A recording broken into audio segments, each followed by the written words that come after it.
Hi, folks. My name is Tom. You're watching Rant District. Did something a little unusual for me this month, and I spent some money on some reissued records.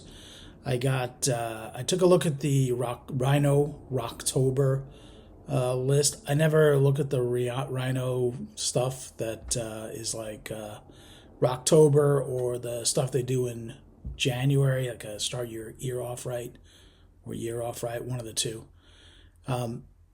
But I took a look at the list that was for October, and I saw a few that were like, maybe worth a try. And $25. I was like, all right, it's a new record. It's $25. Me, expect the worst, hope for the best, and I took a shot. I got three records. $24.99 a piece. I bought them from the In Groove because the rare times I'm going to buy new records, I do tend to buy them from the In Groove. I do like Mike's store, and that.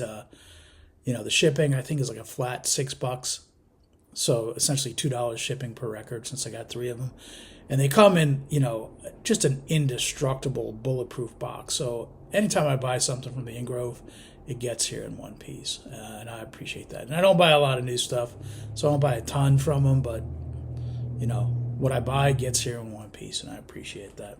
First record I picked up was the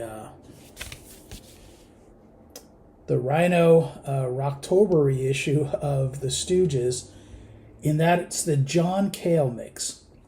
Now, I never heard the John Cale mix of this record. Of course, it's a classic record. The track listing is a little bit different than what I'm used to. The songs are a little bit out of order compared to what I'm used to. But figured I'd give it a shot for $25. Comes on a white label with supposedly transparent red vinyl. It's just red vinyl. The first of all three of these records, the edges of the record, these edges, you could cut somebody's jugular with them if you wanted to. I suspect like the thing that the machine that like trims the record, the edge of the excess vinyl after it's pressed, I suspect they never sharpened that thing because it's like a serrated blade on the edge of these records. You could cut somebody with these. But I had never heard the John Cale mix of this record. I didn't do any sort of like song by song comparison, but just listening to this version, it's different, but it's not. I know it's really hard to say. It's not. Doesn't have the energy of the first one. I wonder if like these songs came out like originally in this version, if the Stooges would have gone off to such a hard start, and maybe they would have anyway. I mean, they had great live shows, so maybe the record didn't matter all that much, but it just does feel subdued. I don't think I would keep this, and particularly when you listen on headphones, the vinyl is noisy. And it's got the MRP stamp in the run out, which you don't ever want to see on a record. That's meant for Memphis record pressing, although I think the actual pressing was probably at GZ.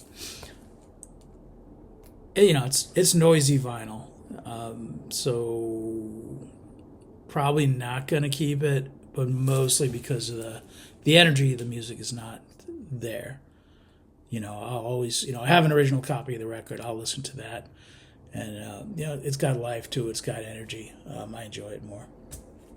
Anyway, what did the hype stickers say? John Cale's original mixes of the Stooges' 1979 debut album on transparent red vinyl. I don't know. $25. Not the end of the world for a new record. The next thing I got was Cure for Pain. By Morphine. Never had this, I've heard a couple of songs on it. I've never had this album. I've got one live album by Morphine, and I think I got their first CD. Maybe it's called Yes. First or second, I'm not sure which. I think they're a Boston-based band, and it was unusual. It's a saxophone-heavy Boston-based band from the mid-'90s, early mid-'90s, and that's unusual to have saxophone in there. But The original of this record, the record came out in 1993. I think the first record pressing on vinyl was 1994 and was only like in Brazil. And it's basically unobtainium. So I'm like, yeah, okay, let me try this. Other than being, a weapon with serrated edges, it sounds great to me anyway. The saxophone gives a nice texture to the music, and it translated well in this pressing. I mean, these records all have MRP in the runouts. I didn't notice anything noisy about the record. It just sounded like good music, which is what you're looking for. For $25, I don't feel like I went wrong on this one. So, good album. Morphine, Cure for the Pain, alternative, early 90s, early mid-90s music. Third album I picked up was a record I've never owned because this came out when I was, came out before my music listening time, and as I was growing up, a lot of the songs I heard had, just forever and ever and ever, over and over on the radio. And for a lot of music that came up, I grew up on, that played forever and ever on the radio, I tend not to own those records. It's just they've irritated me enough in my little kid days. But I figured I'd take a shot on this. It's Machine Head by Deep Purple, and it's it's remixed by Dweezil Zappa. Now, I never owned the original on record, so I can't tell you, is this better or worse? I'm sure I'm like the person who, out of the people watching this video and me, I'm probably the person who knows the least about this music. The music itself was very good. It tends strongly towards it's got a very blues influence in it, which tends to take it out of my wheelhouse. I'm not a big blues person. Sorry, Bobby Gass. Other than like talking stupid early Delta blues, which I can listen to for bits now and then, but I can connect with. But this is a very good record. It's good enough where I would probably keep a lookout for an original, because I would rather hear what that's like, and I would imagine it has a little bit more energy to it. Like, this is not like, it's not grabbing me sound wise, but it's very good music wise. So I'm interested to hear what the original sounds like. It says the classic 1972 album remixed by Dweezil Zappa from the original analog tapes. Smoke on the Water, Highway Star, Space Truckin', all songs I knew and I've heard a million times. But as a whole, it's a good album. I would probably seek out original 2024 remix. I don't know. The only connection I can figure is from, Smoke on the Water mentioning Frank Zappa. For some reason, they figured his kid should remix it. Whatever. But, that's the label for Morphine. That was a white label. This has more of a, let's see, it says Warner Records. It's got a black label. It's on proper black vinyl, just like the Morphine record. So, it was a good record. I will probably, I don't know if I'll hang on to this, but I probably will seek out a original or an early, a really early pressing that sounds like it's probably supposed to sound.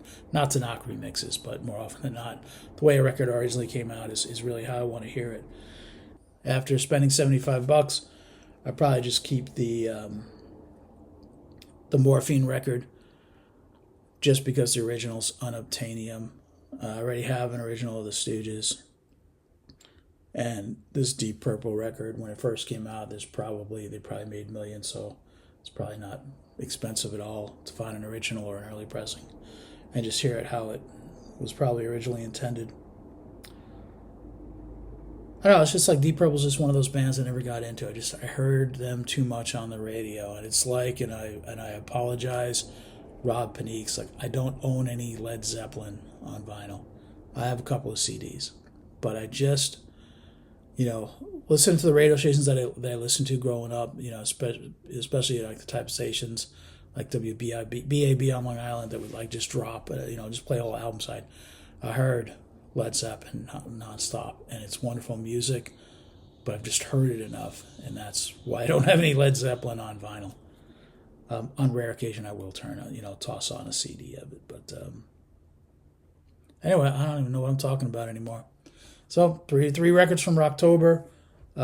Everything arrived in pristine shape. No no punctured spleens. No seam splits.